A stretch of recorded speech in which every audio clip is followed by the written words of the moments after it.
The council needs to save £112 million over the next 3 years, and cuts in the job sector are the latest in moves to save money.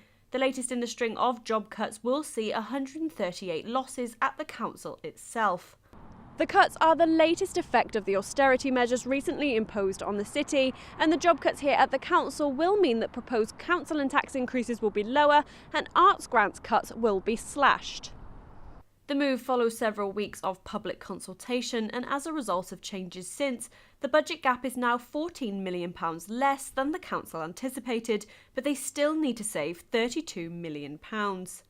The previous budget meant that council tax was due to rise by 4.5% next year, but now thanks to job cuts this has been limited to 3.7%.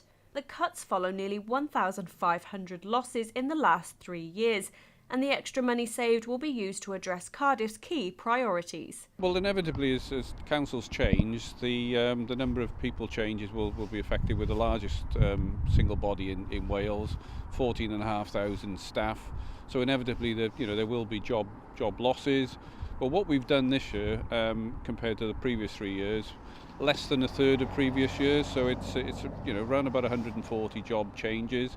But we are putting in some extra jobs around potholes, street cleansing. So we're trying to create jobs in the areas where we've got a slightly better than expected settlement. And why are we seeing these job cuts now?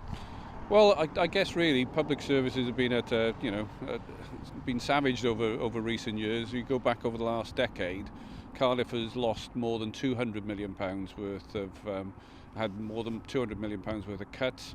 The last 3 years, £99 million. So inevitably, you can't change the organisation completely without addressing employees, which is our biggest pay bill. And we're seeing it majorly from the public sector. From the public sector, health boards are going through similar exercises, trying to maintain the buildings and pay staff. Public sector has been really savaged over recent years, and I think we need a change of heart in terms of how we serve our communities in the future, how we fund that. That's the fundamental question that people are asking now. And what's the money that's been saved from these job losses going to be used for?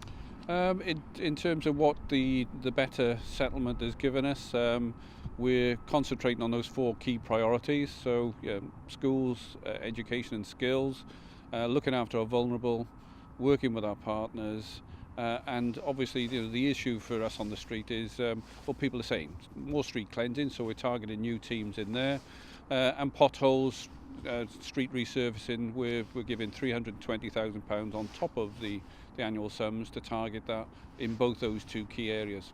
Cardiff's the fastest growing city in the UK, so more visitors coming in every day. We've enjoyed the rugby this weekend, so we're seeing 80,000 people coming to Cardiff every single day of the week, and on top of that, the events. So our roads and our street cleansing are under more pressure than anybody else. So in terms of are we directing the money into the right places, I think we are. I think that extra settlement, the £14 million, is going in the right places where people want them. We've listened to the public through the public consultation. This is what we're telling us, and this is what we're doing. The council's cabinet will consider proposals on Thursday before sending to full council at the end of the month. This is Laura Allen from County Hall for Hello Cardiff.